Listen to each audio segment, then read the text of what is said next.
This is Jordan Weinberg interviewing Werner Cohen on September 28th, 2006. I guess with the last interview, we ended with you talking about like events during Kristallnacht and about that. Could you talk about that more, just to go back into that experience, I guess? About Kristallnacht? Yeah. Well,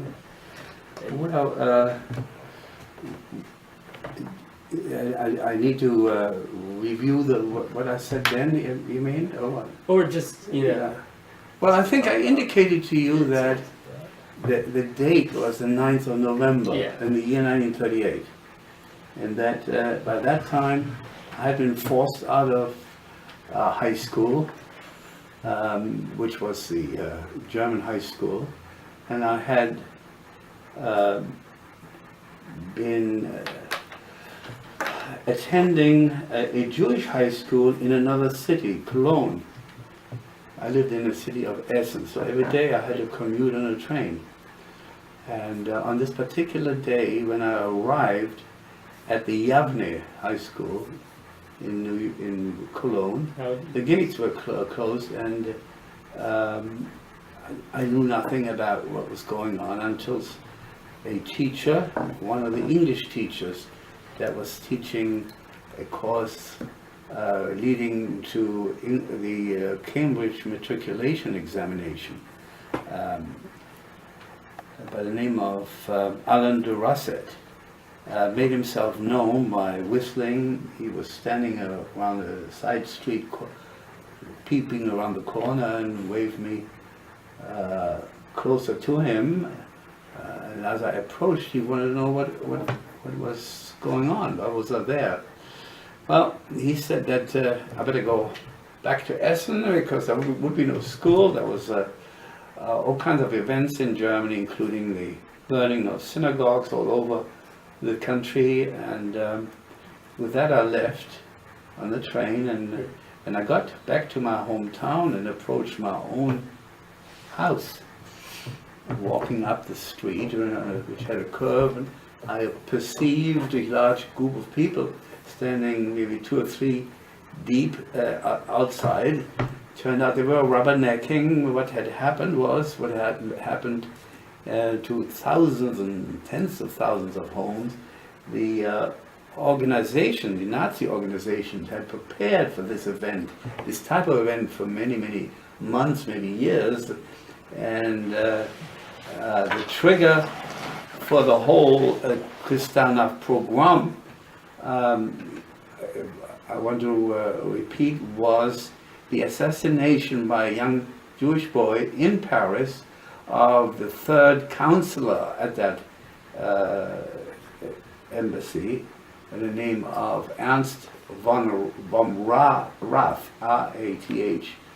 And the Germans took that to be a declaration of war of the Jewish population on the Germans, and therefore they needed to now proceed harshly, and they had the organization drive up in trucks and in other vehicles in groups in order to do a thoroughly destructive job on anything that was identifiable with Jews. Synagogues to start with, the inside, the synagogue, Torah scrolls, Sephorim books, but also private homes. Getting back then to my own situation, the people who were rubbernecking, as I call it, then they opened up a venue for me to approach into my house, and I was told by my mother, what you see there is what has happened. Their father, by the way, has been taken by the secret state police. He's in jail. And you hide in your room up on the 3rd floor, which I then did. The idea being, if they come back, they may miss you.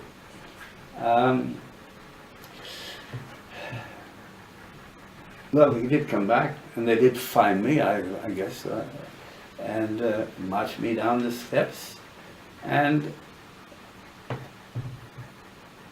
I don't know whether I told you, it's the only time that I've felt so weak in my knee I nearly fell down the stairs as a guy. Interestingly enough, I like to mention something. These guys, of course, they were, I don't know, ordinary men from the people, but the German population was wholeheartedly backing what was going on. They, after the war, didn't want to have that true. Everybody wants to be a victim. They don't want to be a victimizer when the accounting is given. Okay, like the Poles. The Poles wanted to be seen as victims of the Germans. They do not wish to be seen as victimizers of the Jews. There's this one village, the Jews came back from concentration camps, 60 of them to that one village. The Poles turned on them and killed every one of them. They do not wish to be told when they had a chance to take it out on the Jews that they were Jew haters and anti-Semites. No, they never were. That's the way it goes. The Austrians, by the way, they forget how they jubilantly acclaimed the approaching Nazi armies. They say they were forced into it, but the pictures and the films of the day show with what enthusiasm they joined the game. This is an aside. I go back to the guys marching me down the stairs. They asked me whether it was the house was owned by my father. Well, it happened to be owned by my father, so I said yes. He said that figures. You know, what they basically were saying is here we secret police slobs don't have houses, but you have. That makes it that much happier for us to proceed against you out of sheer envy or whatever emotion they have. Nothing noble about it, just a human reaction to that particular. Then into prison. The city of Essen had, of course, a prison, and I was a 16-year-old boy. It was, on the one hand, it was interesting. For the first time I'd been inside a prison, I read about it, because it looked like a cot, a commode or something, a bucket for human needs, this type of thing. But I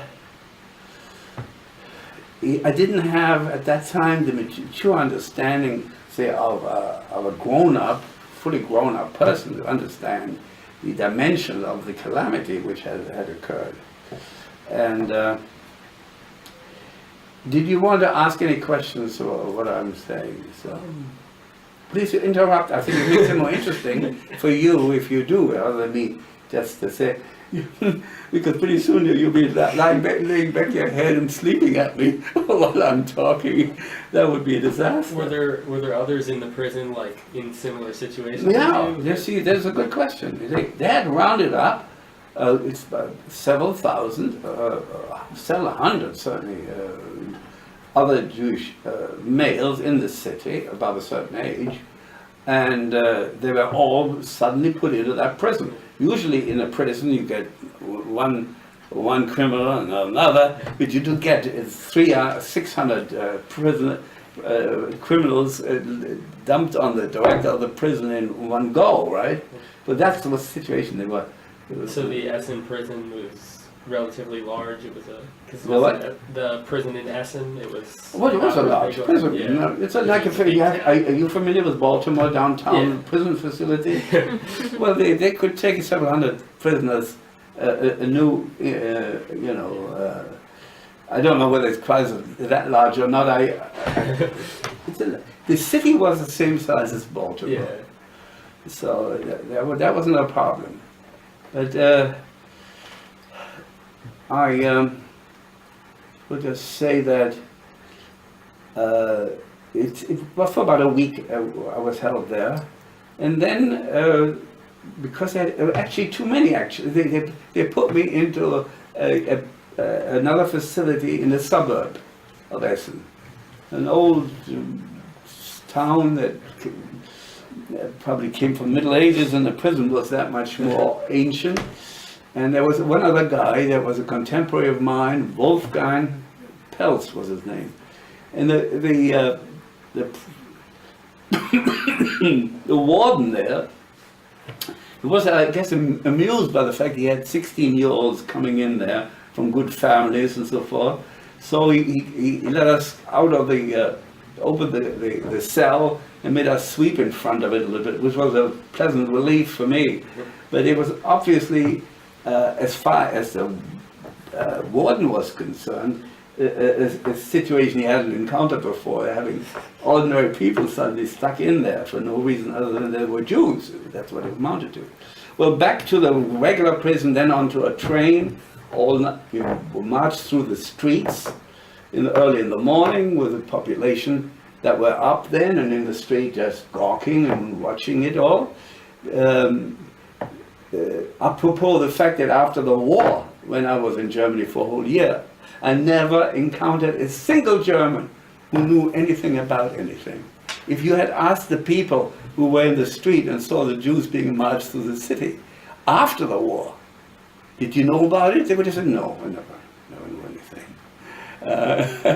So that's apropos who was involved and who knew anything. Everybody, they knew a lot, particularly in the constant incitement against the Jews.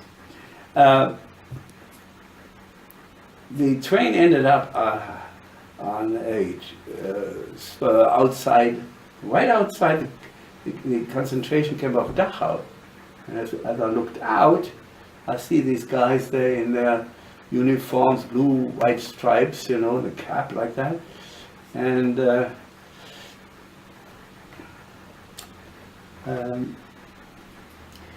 what I think I would like to do is pay more attention to the intangibles, rather than telling you this what happened, that what happened, then we march into the camp, then this and that. What you have to understand is that you are moving into an unknown future. You haven't been told anything. So all of a sudden, the doors got flung out open and people yelling, get out of there, quick, and with a demanding voice, aggressively acting upon you, which is the whole theme of the concentration camp, of creating a relationship with the people who are there that it serves to dehumanize and to degrade the individual. What is said and how it is said is not anything that you would know because you've only lived in polite society. How am I going to convey to you the mood and the reaction to something that's utterly degrading and utterly offensive? I mean, I have to practically knock you down and in order for you to enter into what I'm telling you. Otherwise, this is this difference between trauma and drama, where you are in the safe area of drama, and I can hear it today, the voices. They had dogs and so forth that went with it, and of course sidearms, and the barking and the that went on, and the insults, you dirty Jew, you pig, you anything you can imagine is thrown at you, and then endlessly, never stopping. They were trained in that. So they made us line up. Now, one thing that I have to convey to you, this was November. By this time, 9th of November, add a week, it's 16th, 17th of November. I have the date in my, somewhere, but on that date, I was brought into, all of a sudden getting out of that car, train car, where we were under police. Essentially, the police were responsible. Now we were under the SS, and they're lining up there, all of a sudden that a raw wind sweeping down from the Alps. You're already in late autumn. You became aware of it, keenly aware of it, you know. So we had to line up, and they made us stand there a few hours. You had to, you know, your hands touching the seams of your pants and standing rigidly. Any movement, you know, they'd bark at you, and God knows what they would do. We were not aware what this all meant. Then we marched into the camp, and over the camp it says Arbeit macht frei, which means, freely translated, honest labor is a liberating experience. Well, there was the labor that took place in the camp was forced labor, and it was not a liberating experience because the people died in the quarries. I need to say something about Dachau. It ended up being an extermination camp. They built gas chambers there, and people were actually killed. The original camp of Dachau and several others were put up right at the beginning, were instituted of the Hitler regime, which was in 1933. At that time, they simply rounded up their political enemies, people who had been communists and so forth, other groups, and stuck them into a camp. They weren't exterminated there, but they were to what they called to be re-educated. This wasn't for Jews, but it was to turn their minds, you know. The way they did that was with the harshest treatment, physical abuse and all this kind of stuff, and primarily very hard labor. As mentioned, quarry labor and so forth. I had no experience of that because when we got there, we were not put into the labor battalion, at least I wasn't. And the chicanery that I was exposed to for the time that I was there had to do with having to tolerate the unbelievable cold, which was accentuated by the fact that we were bereft of our own clothes. They were stored someplace. I got it back when I was released, and hair was shorn, and we were given these blue-white cotton uniforms. Well, when it was cold before, with a little bit, you know, you have heard of layering. Yeah. If you have underwear, then you have a shirt, and maybe you have even a sweater over that. You have 2 or 3 layers. The air being the insulating entity between the layers. But we only had 1 layer of cotton now, and it went right through there, so it was really, really unbearable. And the lack of food, we just got, while I was there, just had a little soup every day, ladled out into a tin can, and a slice of bread about, well, the size of maybe 2 slices of bread, sliced bread, this for the whole day. And then it was mostly standing at attention. At 5:30 in the morning, it was you were up out of your cot, which was layered cots. You've seen that, and immediately the chicanery started. You had maybe 5 or 7 minutes to rush into the bathroom, whatever, maybe take a little water in your face, and then you had to be outside, and then they made, after all that rushing, you were left to stand there again for hours. And then they have counts and recounting, what they call it,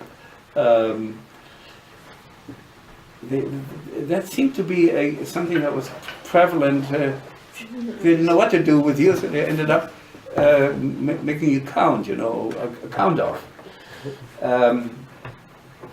It was maybe 2 or 3 hours standing out there in the cold before they marched you off to a parade ground, and it continued there for another 2 or 3 hours with the SS taking turns in the southern thing.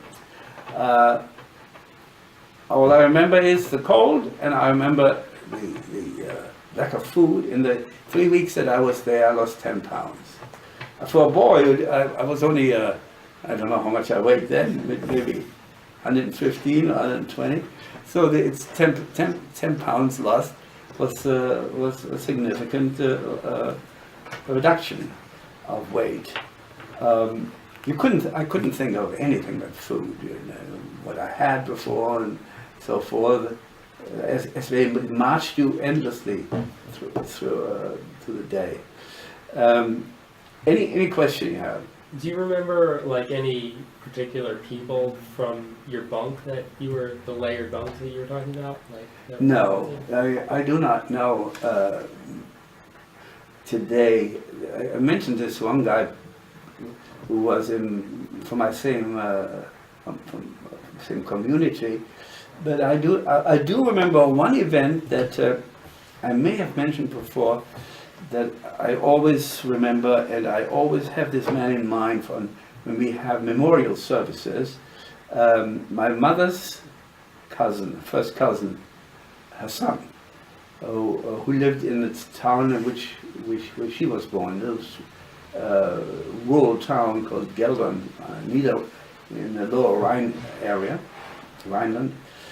I met him there. He was in Dachau with me, and somehow it was totally dangerous to use some paper. If you had paper, you wanted to put that under your. If you were found, you'd get into a. Hello. Short. He had gotten a hold of not one but two undershirts. I don't know how they got into the camp, but when people were released, they would leave it behind, of course. He had two, and he gave me one of them. He could easily have said, "I'm not going to mention that." So now I'm layered now, 1, 2, and then he gave me one of those shirts. And under the circumstances, I think that I would have to say that was the best present I've ever received in my life, because it made a difference to have that little bit of extra comfort. Any other question? Okay. Well, what about you? How does it strike you? What do you need to know? This is sort of what Jordan asked, but I'm sort of drawing a blank here. Just keep rattling off. All right. Sarah, anything? If you could spell the name of your friend that you were in, or the person in town that you were in prison with. You said Yes, Wolfgang, Wolfgang. Mm-hmm. Pelz. Okay. Yeah. Thanks. I was actually kind of wondering, because you talked about this whole thing about like how everyone kind of knew what was going on, and you talked about like Austria, and then, but also like earlier. I'm talking about the 30s. after the event now. Everybody wants to have clean hands. Yeah, but you talked about like during the 30s and like with the with the political prisoners. Did people pretty much know what was going on then? Yes, and you occasionally came across people who had been in a concentration camp, and they invariably told you that they were not at liberty to tell you anything. They told them you couldn't speak about it. That it did happen.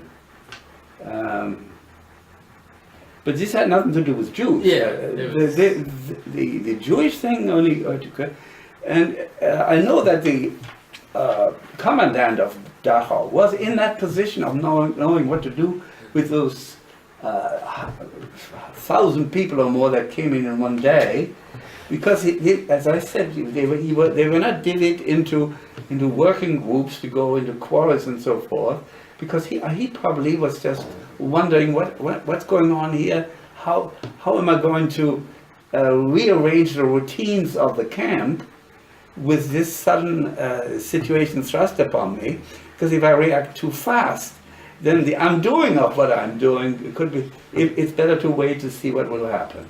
And that worked to my advantage, because It would have been much worse to have to go into the chicanery of the labor battalion, which were designed actually mostly to degrade and be a humiliating experience. What else? I don't know how much of the quarried stone they needed that they couldn't have gotten elsewhere, you know. So then after about 3 weeks, there had been names called out days before already that had to report, and then they were released. And one day my name appeared, and I had to go back to the administrative building. They gave me my clothes back. I had a shower, a warm shower. It was unbelievable. But at the same time, I do remember an incredible sadness. I thought, here I am, and I'm putting on my own warm clothes, with all the other people out there continuing to have to go and continue in their misery. I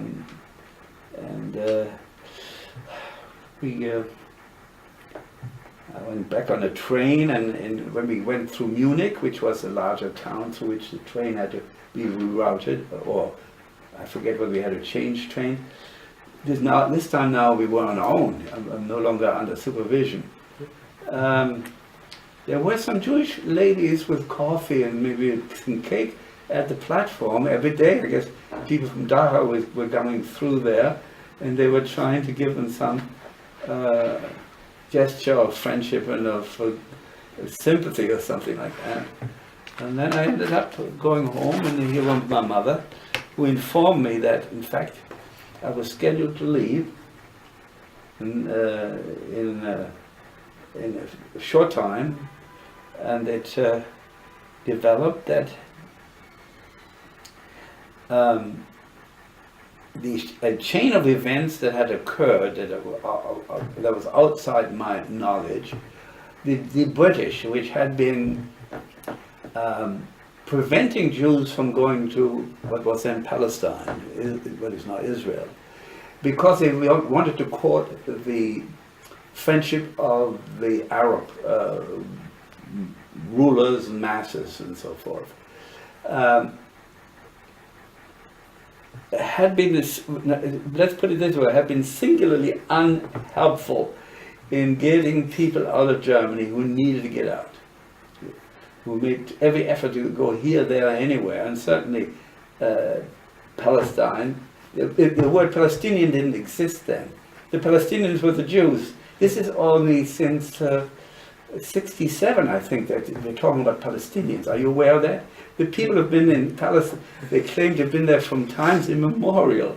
And they all came in when the Zionists built up the land. When Mark Twain was in have you heard about Mark Twain going to Jerusalem?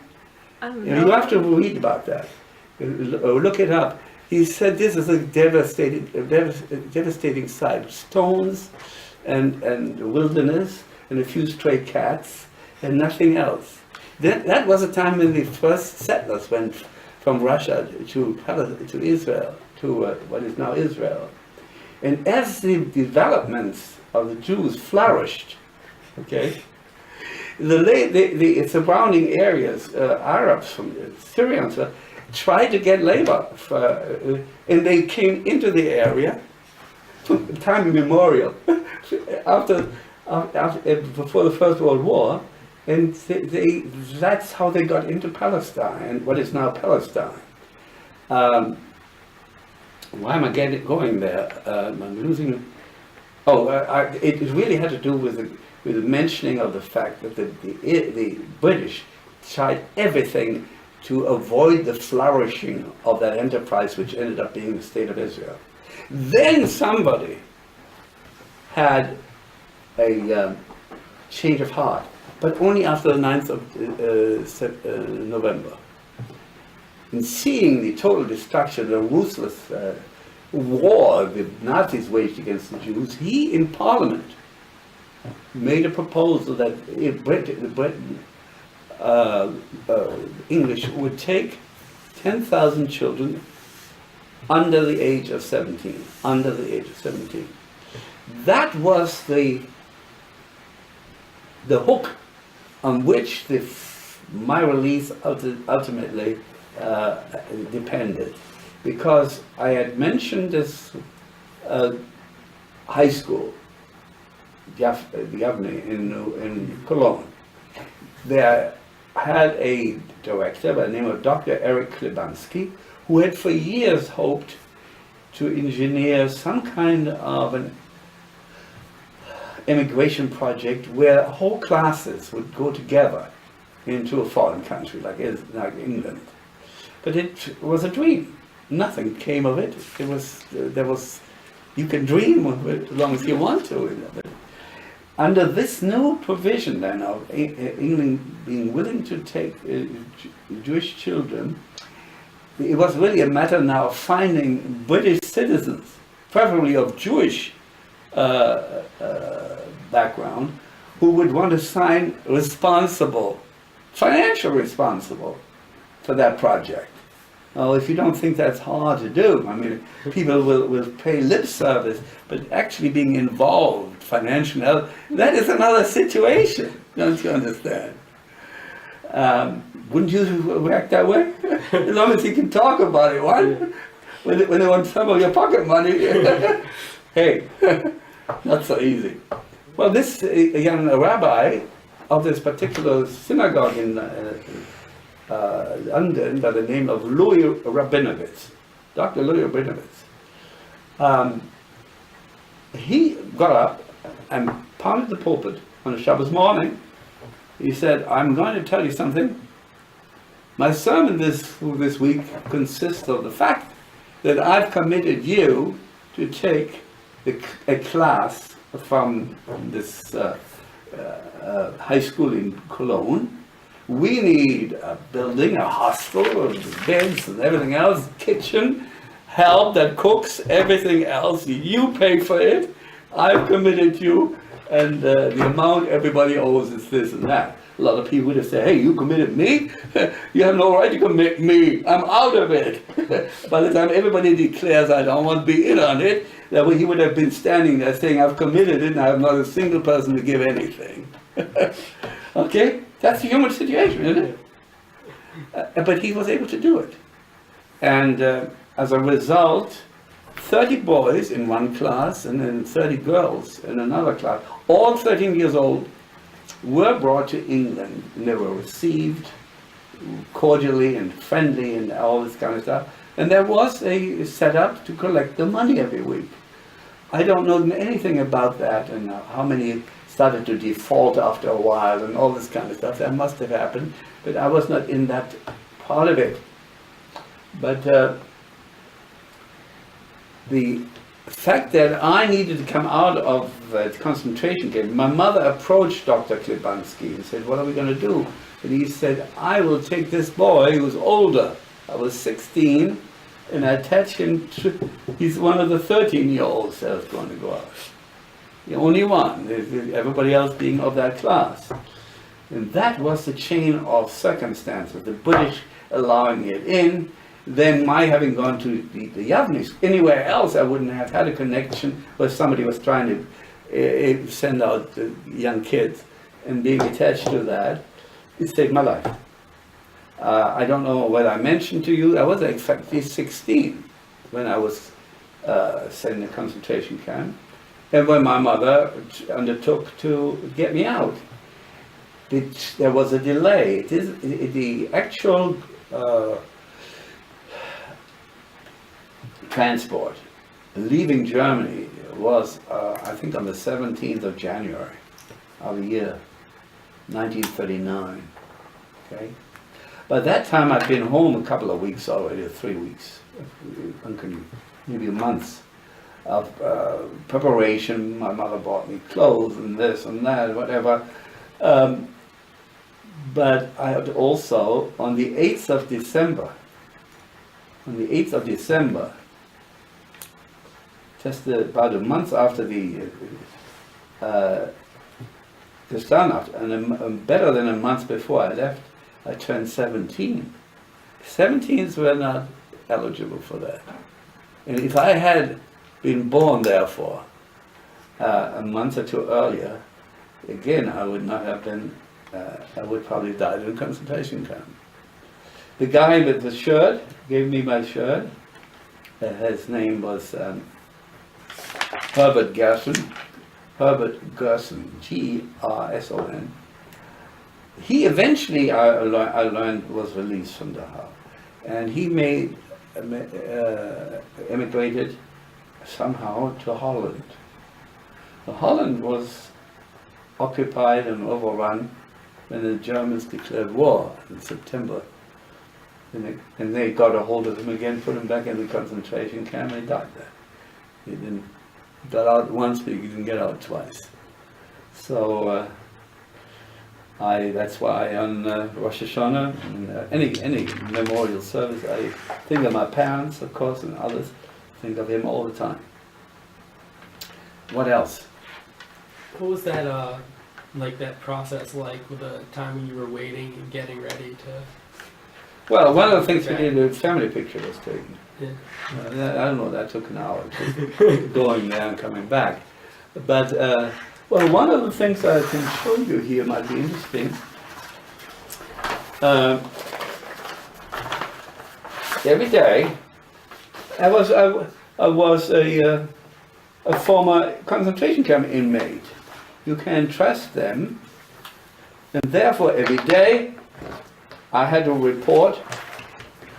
They gave me a sheet here. This is in German.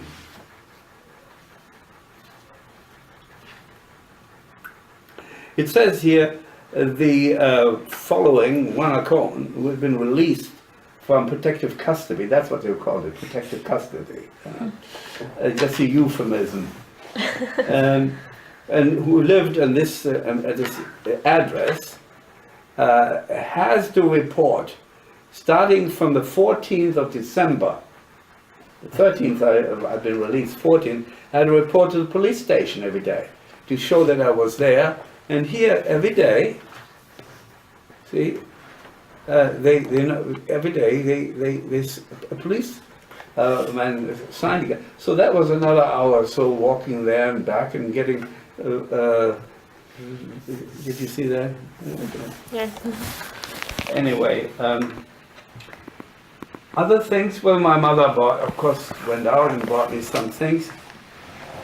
Yes? Did you want? Just if you don't get to it, I wanted Jordan to ask you some questions. How did your father get out of jail? Oh, my father. I really don't know. I tell you, my mother was an extremely worldly wise person. And in fact, she, under the impact of what happened to the family, husband in custody, son in concentration camp, everything destroyed that was in the... she rose to take over. I remember, just before I answer that question, I remember when after the concentration camp, my father was back home. And my impression of him was a totally changed one from what it was before I left. My father was a military type of person. He had served in the German army, and he, even with the constant onslaught of difficulty of making a living as a Jew in a hostile environment, he had enough self-confidence and savvy to take on the travails of the world. You know, paterfamilias, being in charge to protect the wife and family type of guy. When I saw him again, I remember him sitting on the side of his bed with his head drooping, and basically what he was basically saying is, no matter what I do, this is too much for me, I can't handle it. So it was really left up to my mother to do anything.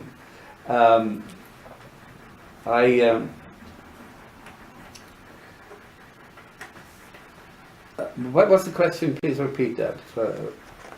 What happened to my father had diabetes, and whether my mother was able to go forward and talk to these Nazis and get them out, or whether she took recourse to a personal friend.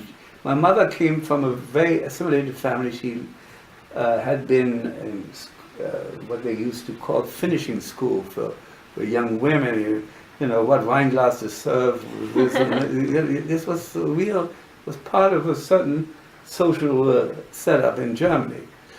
And one of the girls that were there was Mary, somebody, who later became Mrs. Gattner, Mary Gattner. Miechen, my mother used to call it, like a, what do you call it, what kind of name, a pet name. I was when I was born, my sister was born. We were born in the OBGYN clinic of Dr. Gardner. He was not only a family friend, but he also took care of our family when we were born. Spell that? Huh? How do you spell that? Gardner? Yeah. G-A with double dot, with a double R-T-N-E-A, Gardner. Well, actually, in English, that would be Gardener, Gardner. Dr. Gardner. Miechen was Maria Gardner. You see, my mother may have picked up the telephone and said, Miechen, I know you know, they hadn't been socially, he made a career in the Nazi hierarchy, and therefore Jewish friends were no longer accepted. He had a Persian rug from us, and we ever saw that again. Misha needed a rug, and mother had one too many. She gave it to Misha Gardner. That was a relationship she had from young. But later on, then we were Jews, and he couldn't do that. Whether she called Misha and said Albert has been taken, get your whatever his name was to look into it. It's a possibility. I don't want to give him too much credit. It may be that there's actually she may have asked him and he said no, I can't do it. I can't answer the question. He was there, but he was a broken man. There are all kinds of things that happened. When you describe something, you do not dwell on the fact that this particular guy is a broken man, but it's a tragedy for the broken man. You understand? Under this general story, there's human fates involved at every step. Think of the heartache of a mother having to send young children out into a distant land where they don't know the language, they don't know anybody, and where she doesn't know what will happen. If that happens to a 16 or 17-year-old, that's bad enough. My sister was 14-year-old. On these kinder transports, there were women who gave babies in baskets to an older girl and said, "Take care of my baby." And maybe the women would understand that better than the men, what it would mean to part with a baby in the hope it will survive under the circumstances. It puts a personal face on what is going on here. Question?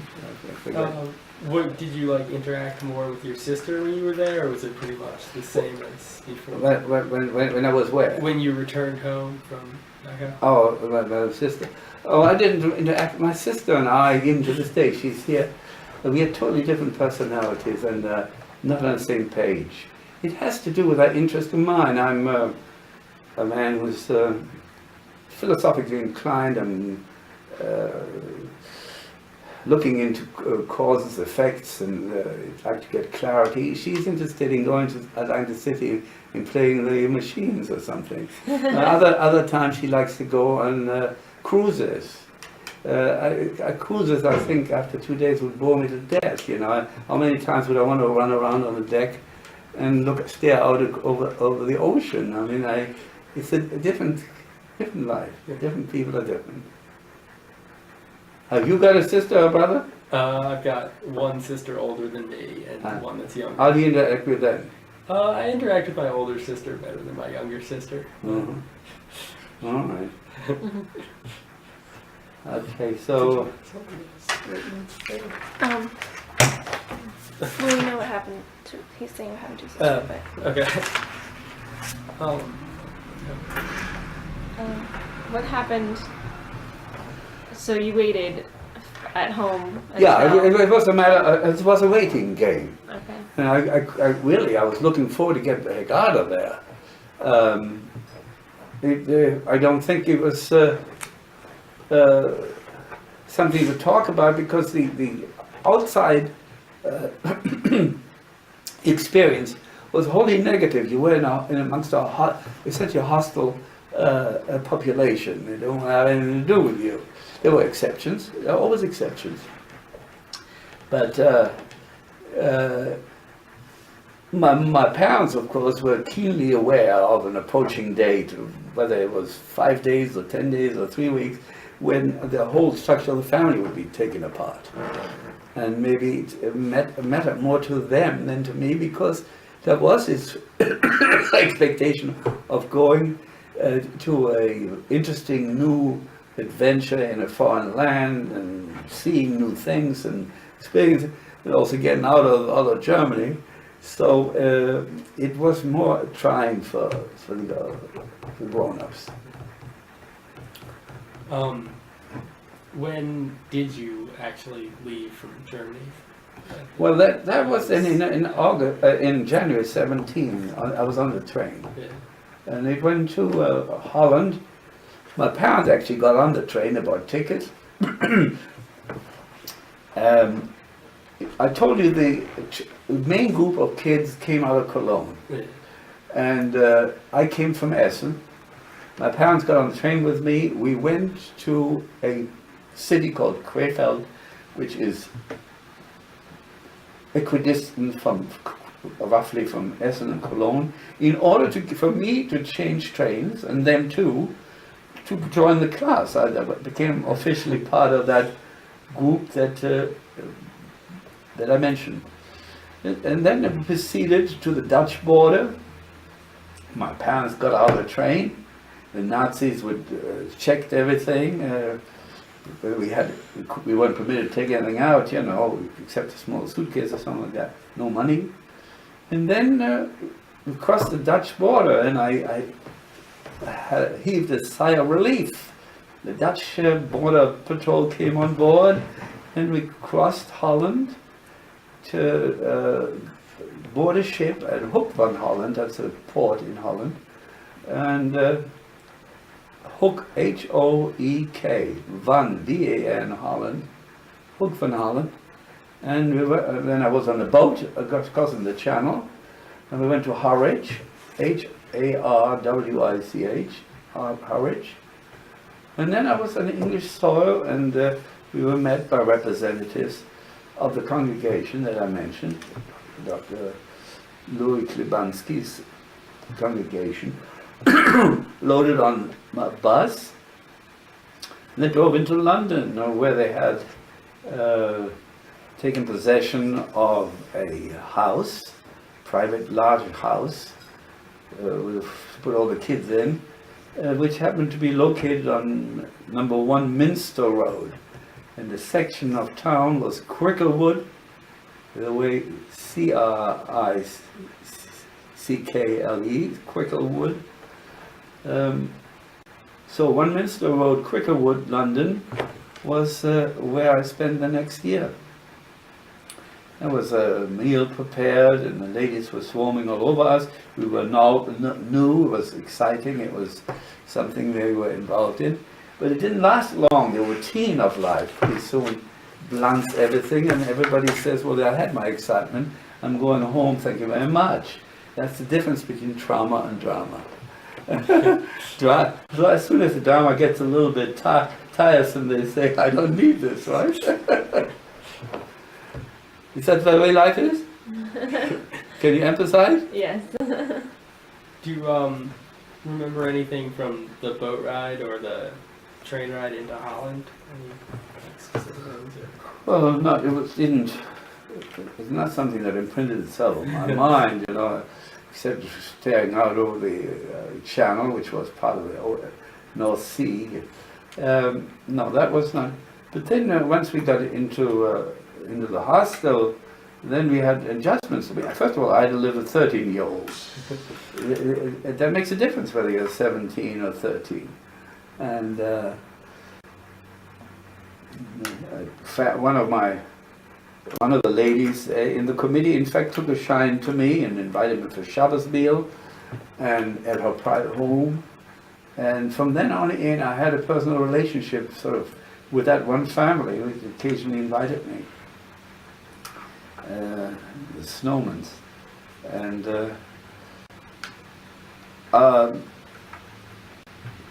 this was before the Second World War. The war clouds were hanging over the world because Hitler would try to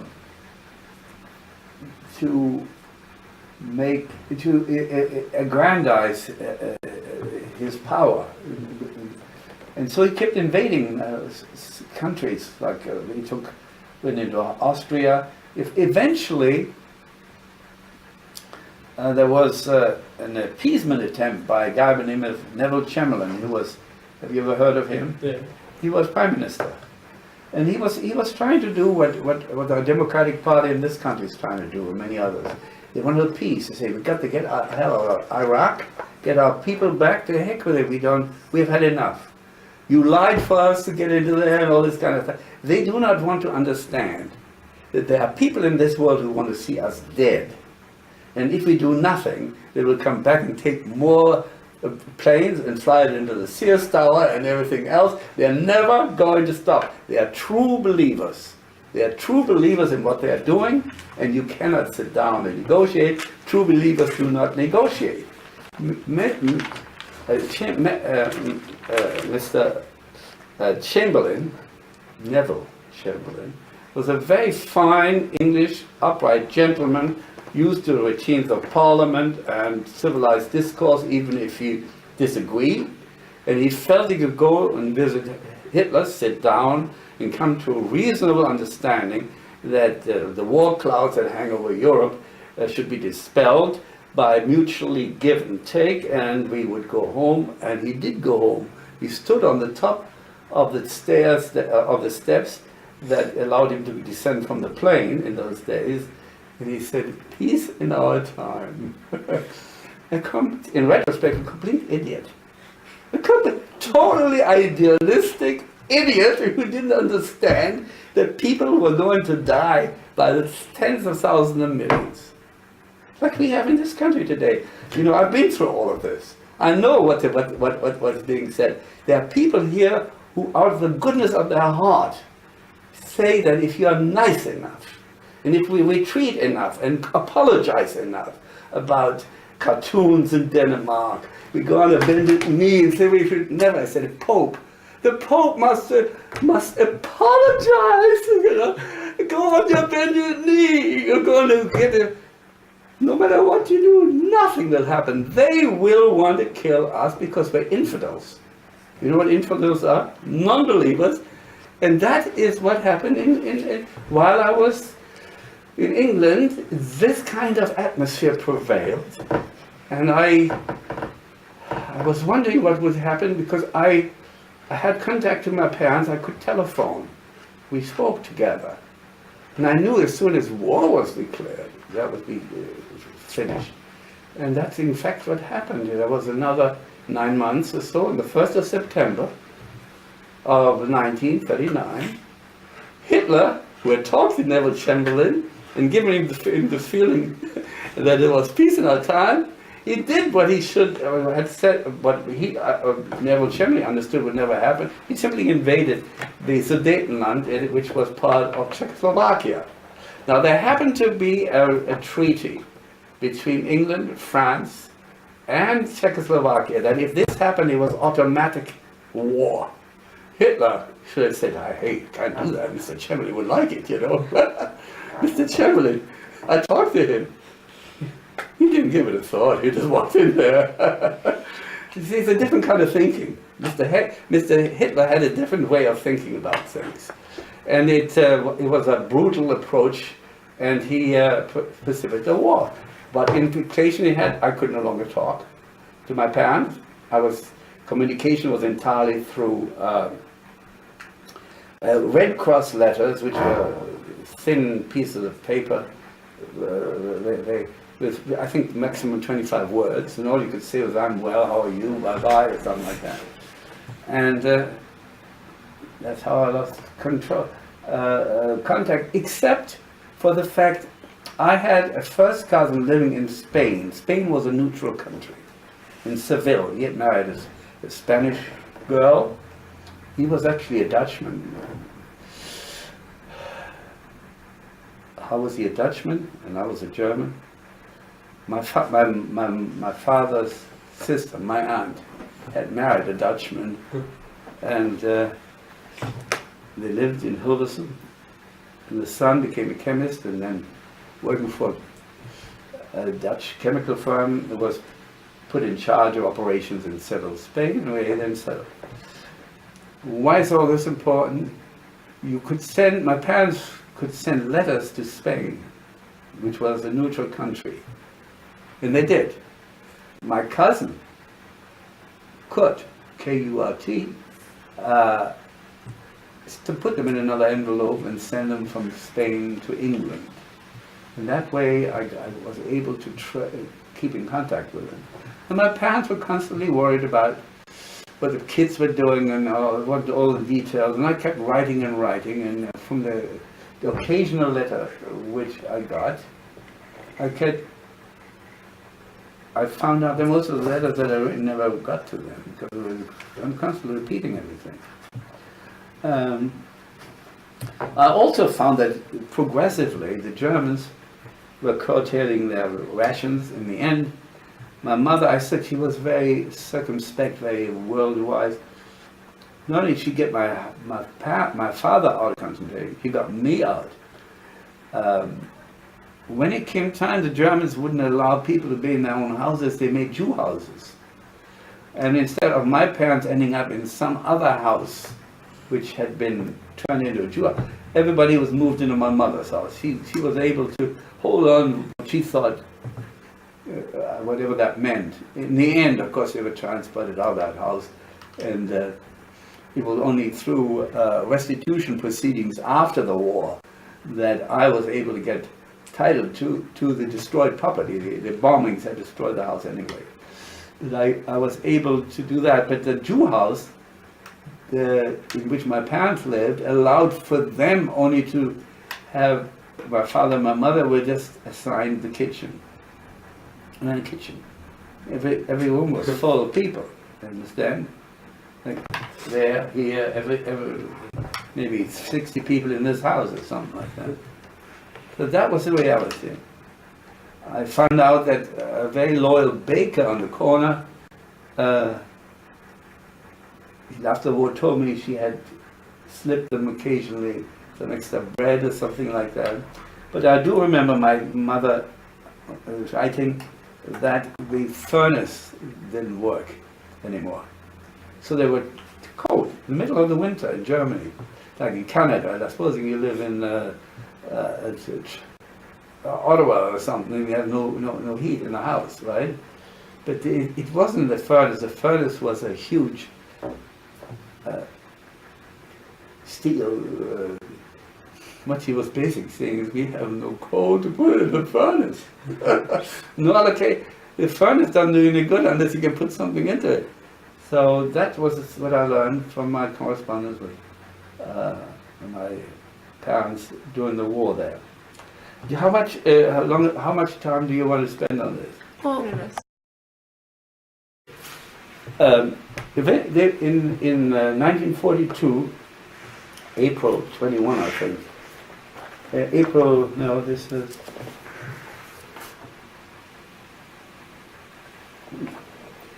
I think on April 21, they were sent on a transport to the east. And along with many other people. So they were in that house beginning of the war was in what, September 39, April of 1942, that's what, almost 3 years. And they were sent to a town or a place called Izbica, Izbica in Poland, which is right next door to an extermination camp called Belzec, B-E-L-Z-E-C. B-E-L-Z-E-C.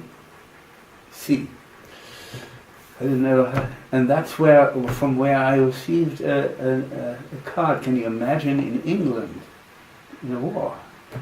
I received a card that she sent out of Belzec, out of Izbica. I don't know how it got to me, and it just said, "I'm well, widow Cohen." So that's how that. Well, I read you the last letter. This is dated, it's translated, it's dated April 18, 1942. She says, "My dear ones, thanks Hashem we are all well, at least as far as our health is concerned." Well, that means we are not well, except we are not sick. We must always be brother and sisters, a sister that care for one another, even when you will not hear from us for a good while. So they understood that this was going to be a break. We will shortly be visiting Cohen. Well, I forget who. What they are saying is a particular person called Kurt, that they thought we understood that he had been transported before. So instead of saying we will be transported to the east or something, we will shortly be visiting Cohen, wherever he is. We do not gladly go there. You were going to send us a photograph. I'm sure I had sent a photograph, I never got there. Unfortunately, it did not arrive. I would have loved to have received it. We have photographs of you both, and we look at them every day. The little ring which Werner gave us, I wear as a talisman. With Hashem's help, we will stay healthy, and we'll see each other again sometime. I would so much like to see you again. Think of us as we will be with you in our thoughts. We put our future in Hashem's hand. I embrace you in my thoughts. Your Albert, my father, wrote that. And then my mother wrote, "My dear kids, you will have received several of our letters, and I see that you have correctly interpreted our messages." There were always codes involved. "It is reassuring to us that you take care of one another." My mother was concerned that I should keep an eye on my little sister, in a strange land. The echoes send you greetings. That's his code that for Albert and Hedwig. We send you greetings. For the censor, she was saying this. Instead of saying we send you, we are going to move to another address as yet unknown. We will have little time to write. We will probably visit the graves of Henny and Hans. That means, yes? It was just a note. No more about it. Yeah, you can finish it. Well, Hans was my mother's brother. They had already received, he was dead.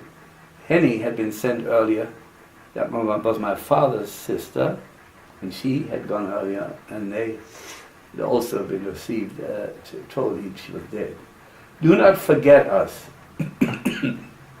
Hedwig, that's my mother. That's the last letter. Now there was a person that, talking about good Germans, my father had established a relationship with a man who worked at the bank. I don't know, he had a position at the bank at which my father did business. And this guy was not a Nazi.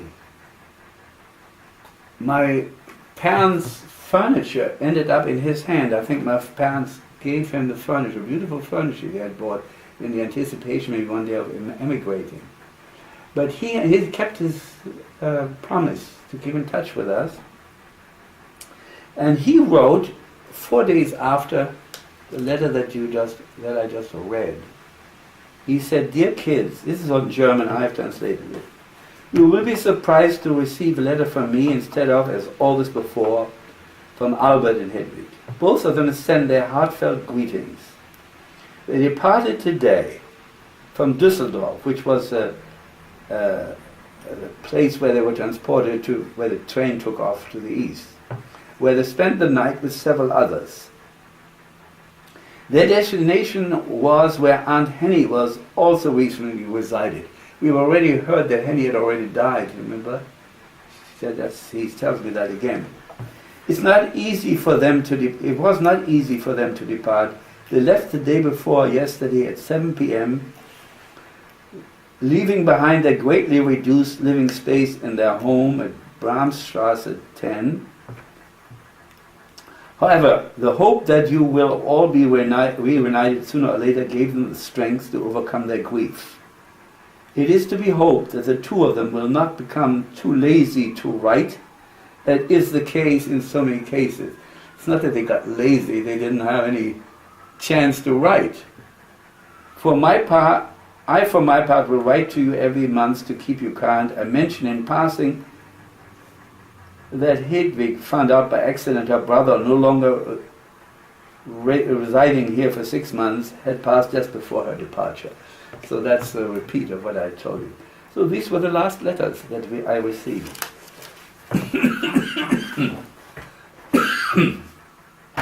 Questions?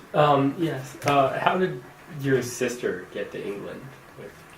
Yeah. Well, are we going to meet again? Or is this the last time? There's another. There's one more, but if we can just get that question answered, maybe we'll stop and pick up next time. Yes, I think we've done I told you that there was this rabbi, Lou Rabinovitz, and he took a shine to me. He was older. He was also an army chaplain in the British Army. And I remember on one occasion he was taking me with him. He was going to the barracks in Aldershot in southern London. And he always asked me, well, how is things going in the hospital and so forth. And he felt maybe he could have a little bit better relationship with me at my age than with the kids that were only 13. I asked him, I said, I'm happy to be here and thank you for what you have done to get me here. I have one little sister. She's 3.5 years younger than me.